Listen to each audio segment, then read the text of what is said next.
একটা গুরুত্বপূর্ণ বিষয় যেটা হচ্ছে গিয়ে আমাদের অনেক সময় আছে যেকোনো একটা স্পেসিফিক ওয়েবসাইটের আমাদের কুকি বা সেশন ওইগুলা ডিলিট করতে হয়। সো কেউ যখন বলছে যে আপনার কুকি রিলেটেড ইস্যু আছে, আপনি ওয়েবসাইটের আপনার ব্রাউজার থেকে কুকি ক্লিয়ার করেন। তো আমরা নরমালি কি করি? আমরা কন্ট্রোল এইচ ক্লিক করে আমাদের যত কুকি আছে সবগুলো একসাথে ডিলিট করে দেই। তারপর দেখা গেছে যে আমাদের যত ওয়েবসাইট আছে সবগুলা ওয়েবসাইট লগ আউট হয়ে গেছে। সো এটা একটা মারাত্মক সমস্যা আমাদের জন্য। সো এইরকম করার দরকার নাই। আপনার মনে হলো আপনার ChatGPT তে কোনো ইস্যু, এটা কুকি রিলেটেড কোনো ইস্যু বা আদার্স অন্য কোনো কিছু হইছে অন্য কোনো ওয়েবসাইটে যেটার জন্য আপনার কুকি, সেশন ওইগুলা ডিলিট করতে হবে বা ওইটার ডাটা ক্লিয়ার করতে হবে। ওইজন্য সবগুলা ওয়েবসাইটের ডাটা ক্লিয়ার করার দরকার নেই। আপনি সিম্পলি ওই ওয়েবসাইটে ১ম এ লগইন করবেন। লগইন বা ওই ওয়েবসাইটে ভিজিট করবেন।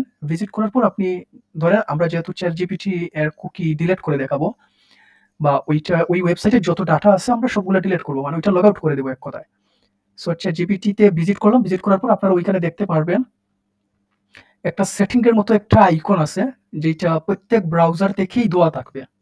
আপনি ওইটার উপর ক্লিক করবেন। ক্লিক করলেই আপনি ওইখানে কুকিজ অ্যান্ড সাইট ডাটা দেখতে পারবেন।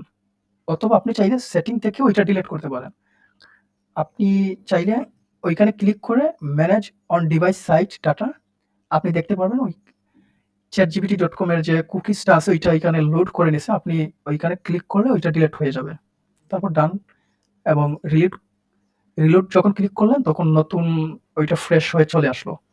আরেকটা পদ্ধতি হচ্ছে আপনি সাইট সেটিং এ ক্লিক করবেন।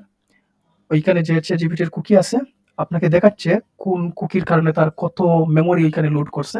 আপনি ডিলিট ডাটা দিতে পারেন। অথবা আপনি সেটিং এর ওই লিঙ্ক ক্লিক করে সরাসরি এখানে চলে আসতে পারবেন।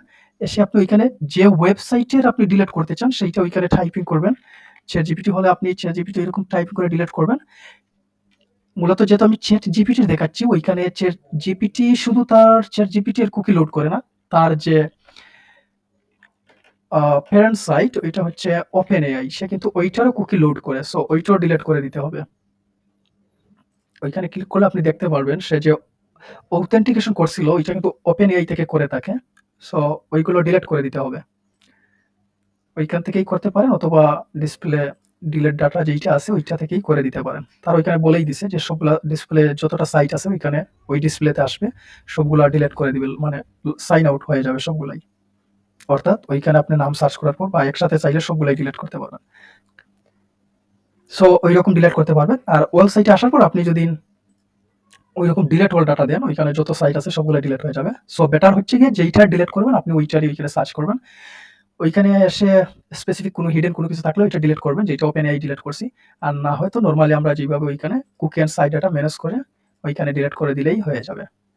সো এরকম ডিলিট করলে অন্য কোনো আদার সাইট আপনার ডিলিট হবে না, লগ আউট হবে না, ওইটা স্টিল ওইভাবেই থাকবে। এই ছিল স্পেসিফিক সাইটের কুকি কিভাবে ডিলিট করতে হয়।